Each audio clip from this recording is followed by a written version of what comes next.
irmãos, vamos abrir a palavra novamente, vamos acompanhar Atos, capítulo de número 3.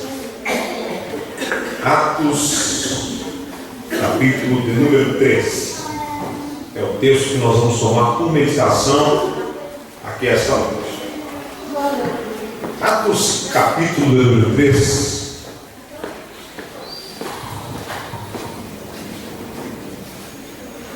Apenas o verso 6. Disse-lhe Pedro: não tenho prata e nem ouro.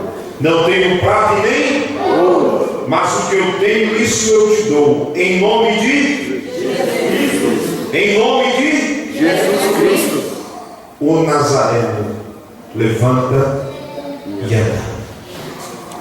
Diga comigo: autoridade espiritual. Autoridade espiritual. Com graça assim na alma, irmão. Autoridade espiritual. Diga: autoridade espiritual. Autoridade espiritual. Nós precisamos ter autoridade espiritual.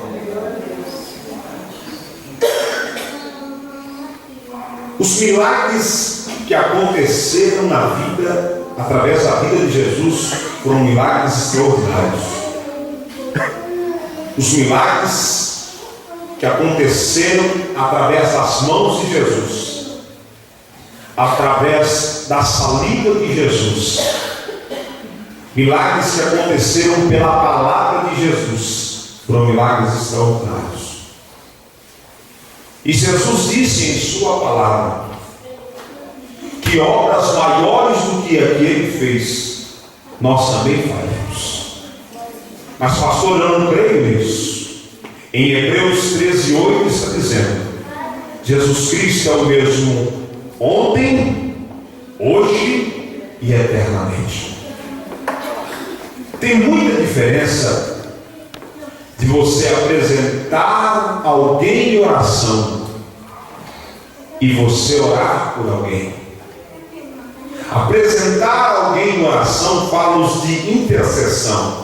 A pessoa não está presente, aí você está orando: Senhor, abençoa a Maria, abençoa o José, abençoa o João, abençoa a Bernadette e assim por diante. Só que quando você ora por alguém, pondo as mãos sobre ele, o negócio é diferente.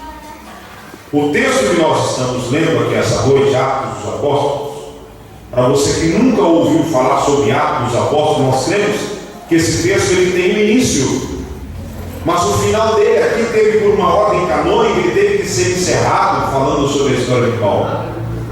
Mas a história da igreja ela está perdurando até os dias de hoje, porque fala Atos dos Apóstolos, ou Atos da igreja, ou Atos do Espírito Santo. Porque o Espírito Santo ele ainda está na história, ele ainda está guiando a sua igreja, ele ainda está direcionando a sua igreja, ele ainda está nos apresentando aonde é que é o Calvário.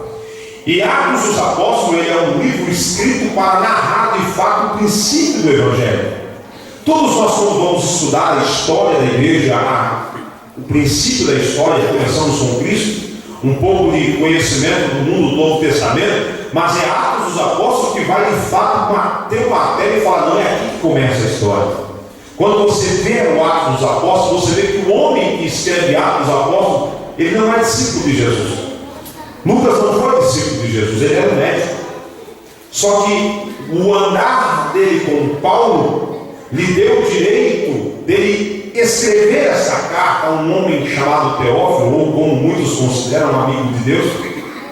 E ele começa a fazer algumas narrativas, abre Atos 1, só para que você tenha uma noção, uma cosmovisão do livro de Atos. O primeiro tratado ao Teófilo, eu fiz acerca de tudo que Jesus começou não só a fazer, mas também a ensinar.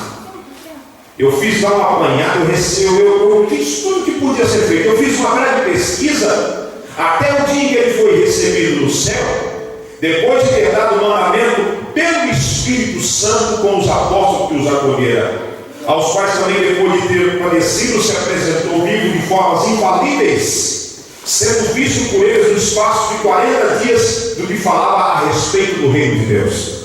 Muita gente pensa que Jesus morreu, foi sepultado e no terceiro dia ressuscitou e foi para a eternidade. Não.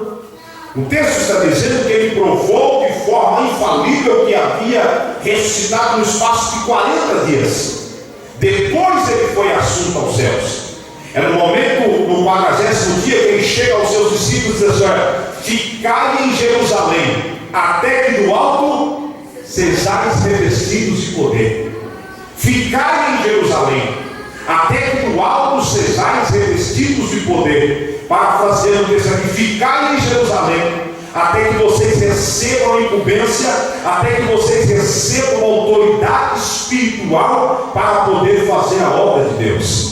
Nesse culto de ensino, eu gostaria de falar sobre os milagres que Jesus opera no templo.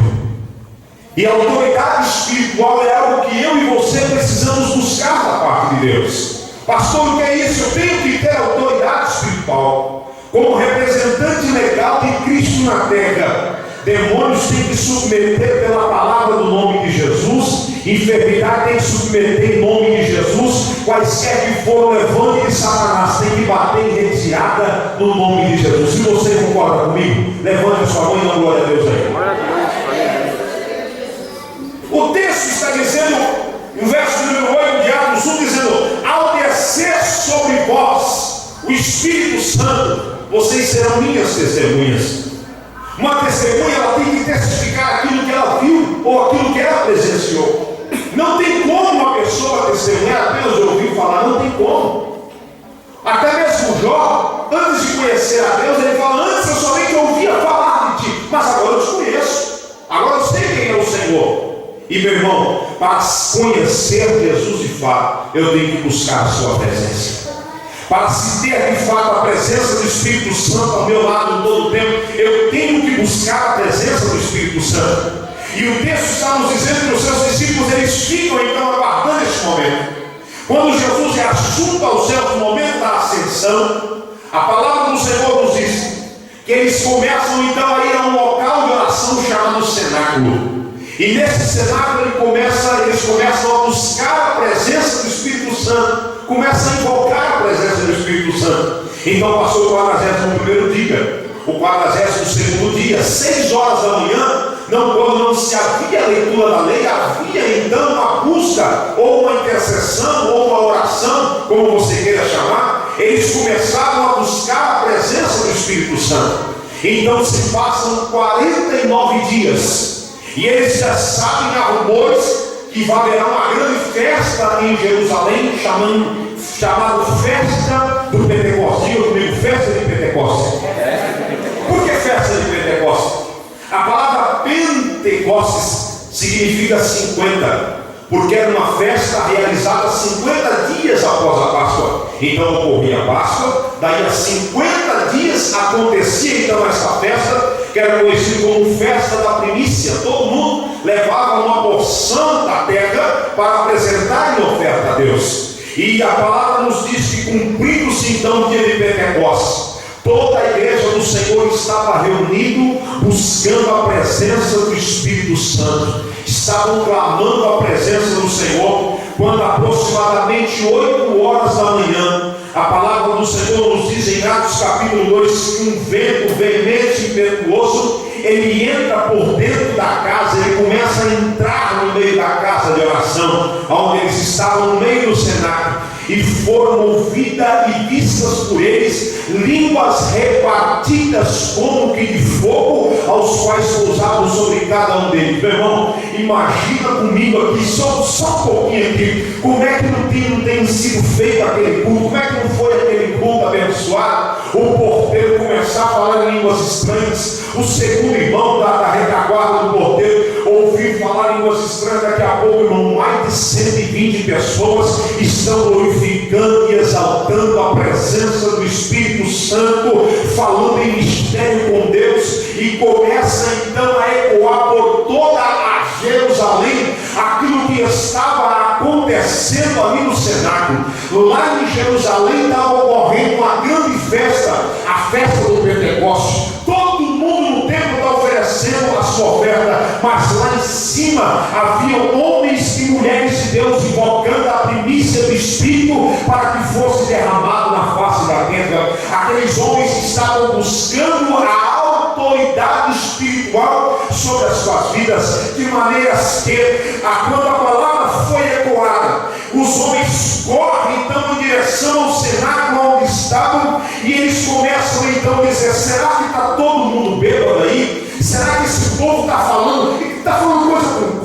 doença. Esse povo está delirando, rapaz. Esse povo não está conhecendo nada. O que está acontecendo? Perderam a ração, não, meu amado. Era a presença do Espírito Santo que haviam sido derramadas naquele local. 16 nações estavam naquela cidade. Se você abrir Atos 2, verso número 9, está dizendo o seguinte: olha, tinha partos, medos, elamitas que habitavam na Mesopotâmia, da Frígia, da Panfilha, do Egito, da Líbia, de Cirene, forasteiros romanos, prosélitos, cretenses, árabes, todos nós ouvimos falar das grandezas de Deus na nossa própria língua. O que acontece aqui, meu irmão? Ocorreu um fenômeno chamado xenolábia, ou seja, a presença do Espírito Santo na vida daqueles homens fizeram com que eles falassem em línguas estranhas com Deus e fosse no idioma da terra. É mais ou menos assim: se alguém falasse inglês, alguém estava falando em línguas estranhas em inglês. Se alguém falava espanhol, quando alguém estivesse falando em línguas estranhas em língua espanhola, ele também ouviria em espanhol. Quem fosse da Arábia ouvia falar em árabe. Não tente entender os mistérios de Deus. Viva os mistérios de Deus para a sua vida e a presença de Deus será notória sobre a sua vida. Você concorda comigo? Levante a sua mão e dá uma glória. A autoridade espiritual, ela tem uma porta de entrada na nossa vida. E é eu e você que nos campos. Aleluia. Muita gente se contenta com a vida cristã, me perdoe a expressão, barata. Se você trabalha numa empresa, existem pessoas que ele está trabalhando, ele só bate o cartão, ele sai e acabou. Mas tem pessoas que ele, no trabalho que ele executa dentro da empresa, ele executa com excelência, tem um diferencial. E a esse, o patrão galardou ele, o patrão abençoa, o patrão promove, o patrão eleva. Eu estou errado na minha colocação? Não. Existem pessoas que eles apenas, não, eu quero somente ser um cristão, eu quero chegar ali, sentar no banco, pronto, acabou. Salvação está bom demais. O Senhor quer algo além para a tua vida, meu irmão. O Senhor quer que você tenha experiências com Deus. O Senhor quer que você tenha visões. O Senhor quer que você tenha propósitos.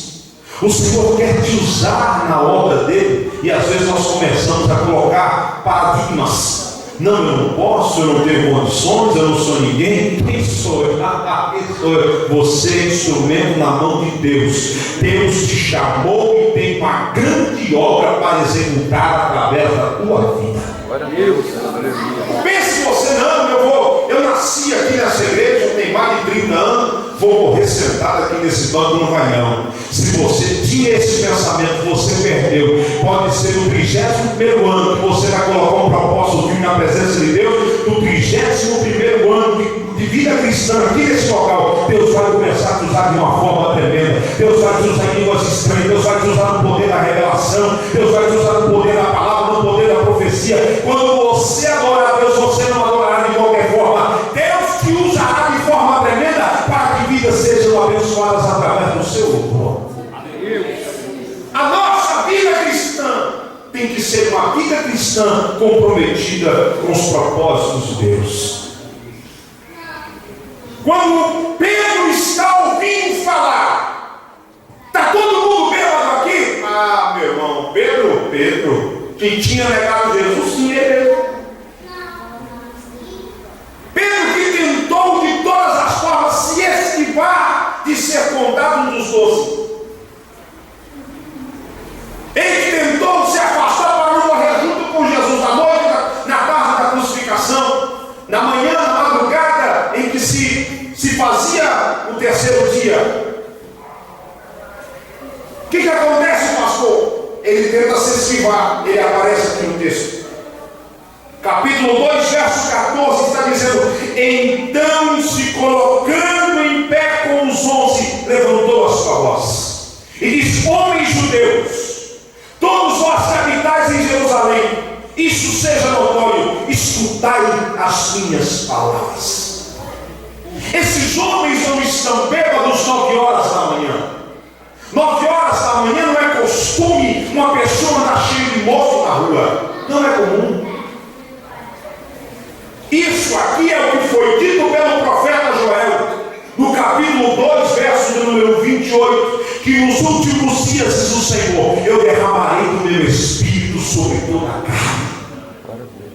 A presença do Espírito Santo foi derramada de uma forma tremenda, que quase 3.000 almas levantaram as mãos e aceitaram a Jesus por aquele sinal que ele havia feito. Dizem que uma imagem vale mais do que 1.000 palavras. Um milagre vale quantas mensagens ministradas então? O que é a presença do Espírito na sua vida? O que é a presença, a autoridade espiritual na sua vida? Na hora da ministração da palavra. Porque a palavra nos ensina que os sinais seguirão aos que? Os sinais seguirão aos que? Em meu? Pronto. Se você teve fé um dia para levantar a mão e aceitar a Cristo como único e suficiente Salvador, por que hoje você não tem coragem de levantar a mão e orar e repreender a enfermidade em nome de Jesus? A mensagem é diferente, pastor? Não. A mensagem é a mesma. O problema é que acontece conosco com a nossa fé. Existem pessoas que têm coragem de andar em equilíbrio em cima de uma corda a 30 centímetros do chão, mas não têm coragem de andar a 30 metros de altura atravessando de um andar para o outro. O que acontece, pastor? Com medo. A timidez. A gente fica preocupado. Nós nos julgamos incapazes. Ei, Jesus quer operar através da sua vida. Jesus quer fazer coisas grandes através da sua vida. Agora você precisa se despertar para isso. Pedro, ele é uma pessoa até o Pentecoste. Depois do Pentecoste, Pedro é outro. Pedro, até o Pentecoste, ele é uma pessoa que fala muito. Ele é uma pessoa que anda com uma faca pendurada na cintura. Ele é uma pessoa que está envolvido, mas não comprometido com Cristo. A partir da crucificação e a partir do Pentecoste, o irmão Pedro é uma outra pessoa. Agora sim, eu posso declarar que Pedro é um apóstolo tremendo. Ele sai daquele dia com o seu coração tão avivado. 3.000 almas aceitam a Cristo, que outros dias depois, na hora nona, 3 horas da tarde, no nosso horário aqui hoje, 3 horas da tarde, o texto diz que ele está dizendo, ele estava subindo junto com João, próximo da hora nona, 3 horas da tarde, quando eu vi que na frente do templo era trazido um homem coxo. Há 40 anos, a mãe daquele homem trazia ele e colocava com as suas pernas entrelaçadas na porta chamada Formosa. O que é a porta formosa, pastor? Porta Formosa, segundo Flávio José, era aquela porta principal do templo, a porta de entrada. Era uma porta que gastava pelo menos 20 homens para poder abri-la. Ela era folheada com prata, ela era folheada com ouro. 20 homens precisavam para poder empurrar aquela porta, para poder abrir, para que todos pudessem adentrar no templo. Era a porta principal, por isso é chamada de Porta Formosa. O homem era colocado lá de fora. Desde quando nasceu, ele era um esmolético da porta. Pessoas entravam e saíam do templo todos os dias, todos os momentos de oferta, todos os momentos de ministrações, todos os momentos de festa, e ninguém se atentava que aquele homem estava ali. Apenas uma esmola colocava para ele e pronto, e acabou. A autoridade espiritual na nossa vida, quando ela vem, o amor de Cristo ele é perfeito na nossa vida, que nós começamos a sentir basicamente o que as pessoas estão sentindo. Pedro e João estão subindo às 3 horas da tarde, e aí aquele homem estende a mão e fala: ei, você não tem nada para mim não? Pedro fala para João: João, desde quando Jesus falou para não levar o alforje, eu não carrego a bolsa comigo. Eu não tenho nada aqui comigo aqui. Eu não tenho moeda, eu não tenho nada. João também olha para Pedro e fala: Pedrão, desde quando Jesus mandou tu botar seu anzol lá no rio, puxar aquele peixe, tirar a mãe dentro da boca dele, porque ele tanto milagre que eu também não ando nada. Eu estou sem dinheiro, rapaz. Eu larguei a pesca, eu estou aqui vivendo pela fé. Amém. A Bíblia diz que o Luiz Moleque está olhando o versículo 5, ele olhou para eles esperando receber alguma coisa. Pedro olha para João, João olha para Pedro, se recordam que dias anteriores ocorreu um grande milagre na cidade de Jerusalém. Então o verso de número 6 está dizendo: eu não tenho prata, eu não tenho ouro, mas o que eu tenho, isso eu te dou. Em nome de Jesus Cristo Nazareno, levanta-te e anda. A ministração foi feita, mas para que pudesse crer, a Bíblia diz no verso de número 7, que tomando-o pela mão, da sua casa até aqui, quantas pessoas estavam prostradas no meio do caminho? Ao você chegar, da onde você saiu até você chegar aqui, quantas pessoas você viu caíram no meio do caminho? Eles estão à porta do templo. Este homem, se ele fosse de descendência levítica, por exemplo, de descendência do sacerdote, jamais ele poderia ficar no templo. Me mostra, pastor, Levíticos 21. Olha o que está escrito: falou mais o Senhor, falarão, dizendo: ninguém da tua descendência, nem nas tuas gerações, em que houver algum defeito, chegará a oferecer como a Deus. Pois nenhum homem que houver deformidade alguma chegará. Homem cego, homem coxo, homem de nariz chato, de membros demasiadamente comprido, homem que tiver quebrado o pé ou a mão quebrada, ou corcunda ou anão, ou que tiver defeito no olho, sarna e pinja, ou que tiver qualquer outra coisa, nenhum homem da descendência de Arão, o sacerdote, em que houver alguma deformidade, se chegará para oferecer ofertas queimadas ao Senhor. Defeito nele há, e não se chegará para oferecer o pão ao seu Deus. Rejeitado por todos no templo, ele não podia entrar naquele lugar. Nem mesmo a sua própria mãe o colocava dentro do templo. O texto diz que a sua mãe colocava fora a porta do templo. Quantas pessoas estão do lado de fora do templo e nós não temos força para ajudá-los a entrar para dentro do templo? Por que, pastor? Porque aqui há a salvação, aqui há a cura, aqui a presença de Deus está conosco, a glória do Deus poderoso está conosco. Pedro olha para aquele homem e fala: não tenho nada, filho, mas o que eu tenho eu vou te dar. Então ele toma pela mão daquele homem e o milagre começa a acontecer. Meu irmão, eu não sei o que pode passar pela sua mente nesse momento. Uma pessoa de 40 anos que não tem uma circulação sanguínea perfeita nas suas pernas, não tem musculatura perfeita nas suas pernas, as suas cartilagens não funcionam de forma perfeita. O milagre começa a acontecer quando aqueles homens saem de sua casa e vai para o templo lá, porque a presença de Deus estava com ele. Porque, pastor, eu fiz um exame chamado eletroneurografia. O que é isso? É uma agulha que se coloca na perna, que vai até onde deve dar-se um choque, então, para saber, para testar a resistência da sua perna, como é que está a neuralgia da sua perna. Eu fiz esse exame. Aqui não teve tempo para se levar um cirurgião, aqui não teve um tempo de fazer uma eletroneurografia, aqui só houve tempo exclusivo para decretar o milagre e o milagre começar a acontecer. Levanta a sua mão que eu quero ministrar sobre a sua vida aqui essa noite. Eu não sei o que tem se passado muitas vezes pela sua cabeça, pelo seu coração, no meio da sua alma, a sua incapacidade, mas eu quero dizer que há uma autoridade de Deus sendo liberada aqui essa noite e o milagre vai acontecer através da tua vida. Eu profetizo em nome da palavra, pelo nome de Jesus aqui essa noite. Glorifico o nome do Senhor. Glória a Deus. Aleluia. Por que, pastor? A calaga na de fogo.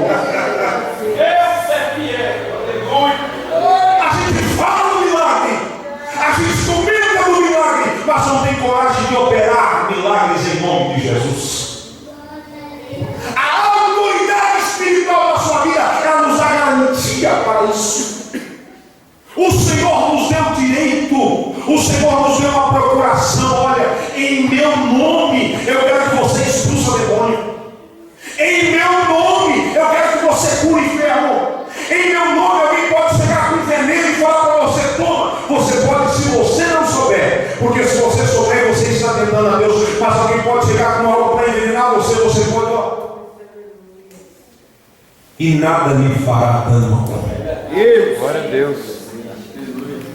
Eu preciso adquirir a autoridade de Deus para a minha vida. Agora vamos lá. Quando olharam para aquele homem, as suas pernas dilataram, soltaram, começaram a saltar, pular de um lado para o outro. O primeiro lugar que aquele homem foi aonde? No templo. Aonde eu não posso entrar, eu quero entrar hoje. Aonde nunca eu pude oferecer oferta, eu quero oferecer oferta hoje. Aonde eu nunca pude louvar a Deus com a minha alma, eu quero louvar a Deus. Aquele homem dispara para dentro do templo, e o texto está dizendo que ele sai correndo, pulando e saltando, e todo mundo começa a olhar para ele e diz assim: esse cidadão aí nem é aquele que estava lá na porta da entrada do templo, nem é esse aí que fica pedindo esmola, não é esse aí que há 40 anos está aí pedindo dinheiro para o povo, é esse mesmo. Pois é, o que aconteceu? Em nome de quem que vocês fizeram isso? Foi no nome de Jesus, a qual vocês rejeitaram, que nós mandamos esse homem levantar. E sabe o que está dizendo o texto? Quase 5.000 almas levantaram as suas mãos e aceitaram a Jesus como o único e suficiente Salvador da sua vida. Glória a Deus. Hoje é o dia em que nós vamos sair daqui essa noite e vamos aprender a estender a mão e a liberar a milagre. Nós vamos orar aqui essa noite. Quem é da tua família que precisa que a mão seja estendida? Deus vai usar você para estender a mão para um querido da tua família. Quem é a pessoa que Deus precisa operar um milagre na vida dele? Ah, pastor, é o meu tio, é minha avó, é minha mãe, é o meu filho. Irmão, hoje nós vamos aprender a liberar o milagre. Por que, pastor? Porque Pedro e João eram homens de trabalho servil, como eu e você, eram pescadores. Mas através da vida deles, milhões de almas se entregaram a Cristo. E por meio deles, nós temos essa mensagem para ministrar ao teu coração aqui essa noite. Aonde é que o Senhor precisa liberar o milagre na tua casa? Aonde é que o Senhor precisa executar algo tremendo na sua casa?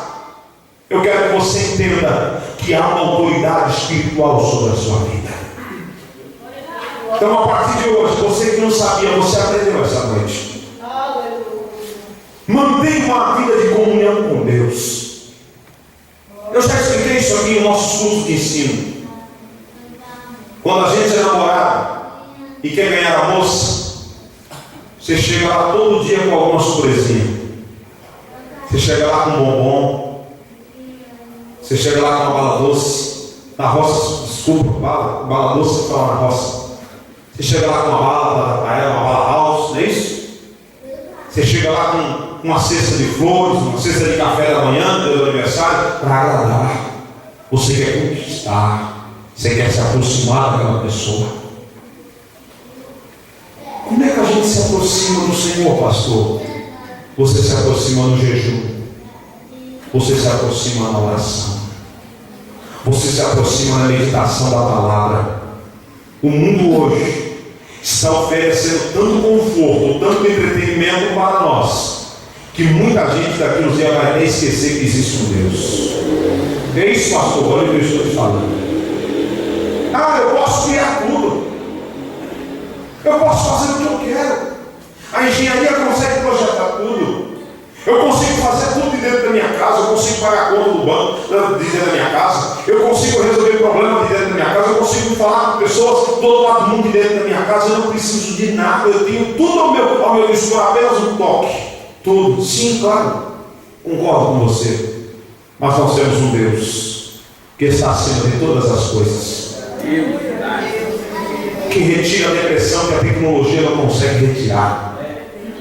Que pode repreender o câncer que a medicina não consegue repreender.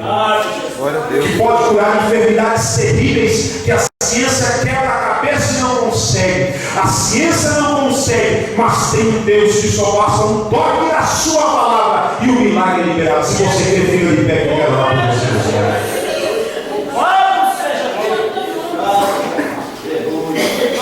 Louvado seja Deus. Você quer receber a autoridade espiritual de Deus?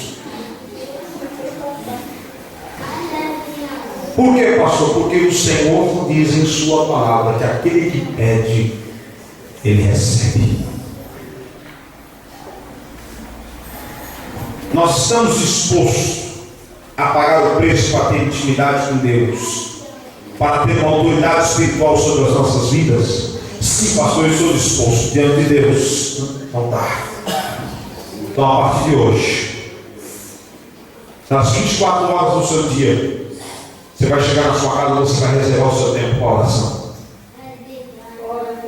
De tal hora a tal hora, quando nós estudamos metodologia do trabalho científico, as primeiras aulas os professores pegam um chumaço de folha de sulfite e dão nas nossas mãos. Pegam um monte de lápis de cor e dão nas nossas mãos. Vocês vão desenhar aqui hoje. Aí todo mundo fala, vou fazer o quê? Vou desenhar uma casinha, vou desenhar uma árvore? Não. Nós vamos aprender a calcular nosso tempo e vamos fazer um gráfico para saber quanto tempo nós perdemos. Quanto tempo você leva da sua casa ao seu trabalho? Pastor, eu gasto 2 horas. Então, se o seu dia de transporte para ir e voltar, você precisa de 4 horas. Do seu dia de 24 horas, você só tem 20. Pastor, eu trabalho 9 horas por dia. Então, amém. Do seu dia, você precisa de 13 horas para se dedicar ao seu trabalho. Então, você tem 11 horas. O que você faz dentro de 11 horas? Pastor, eu levo em média 1 hora para preparar comida para toda a minha família. Então, você tem 10 horas. Quanto tempo nós estamos perdendo e não estamos nos entregando a Deus? Pastor, eu saio da minha casa às 5 horas da manhã e eu só volto para casa às 11 horas, meia-noite. Amém, meu irmão? Seu dia apertado, não é? Não tem tempo reservado para se consagrar no canto? Não. Então, aonde você estiver, tem tempo disponível no seu trabalho? Ore em Espírito. Como é que ora em Espírito? Você pode falar com Deus em Espírito. Você tem seu serviço, exige um poder de concentração. Meu irmão, você é pago para trabalhar. Então se concentra no seu trabalho. Para você não se acidentar, para você não se machucar, se concentre no seu trabalho. Mas o seu trabalho é flexível? Não, pastor, eu sou porteiro. Eu fico na porta. Então sua função é abrir porta, abrir e fechar a porta. Você não tem uma tanta responsa. Eu tenho que olhar câmeras. Amém? Você pode olhar câmeras olhando. Não, pastor, a minha função é ser motorista, então presta atenção no trânsito. Está no engarrafamento? Olha no engarrafamento, meu irmão. Você vai ficar perdendo tempo para quê? Desliga o jornal e vai ouvir. E vai falar com Deus, ouvir a voz de Deus. Aprenda a executar melhor a sua vida espiritual na presença de Deus. Nós tiramos tempo para tudo. Então tire o tempo para Deus, que com certeza Deus vai derramar uma autoridade extraordinária sobre a sua vida. Você concorda comigo? Diga glória a Deus. Glória a Deus. Então vamos orar. Senhor, eu quero te apresentar os seus servos que aqui estão. Eu quero te apresentar, Pai, que o Senhor venha confirmar a tua palavra sobre nós aqui essa noite. A tua palavra é fiel, a tua palavra é maravilhosa. Nós queremos descansar debaixo da tua palavra. Oh Senhor, esta palavra nós estamos falando sobre a autoridade espiritual. Então derrama sobre nossas vidas. Senhor, a tua palavra diz para nós impomos as nossas mãos aos enfermos e os curarem. Pai, nós não queremos ter um entupimento chamado pecado na nossa vida espiritual. Nós queremos ter um canal de unção liberado em todo o tempo. Repreenda toda a diversidade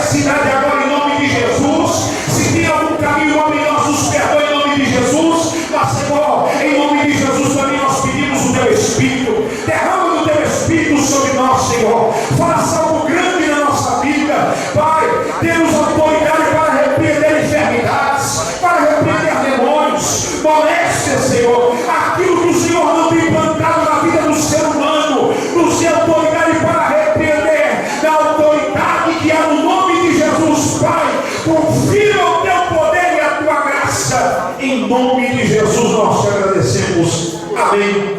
E graças a Deus. Você pode dar glória a Deus bem alto, meu irmão? Tome o seu assento.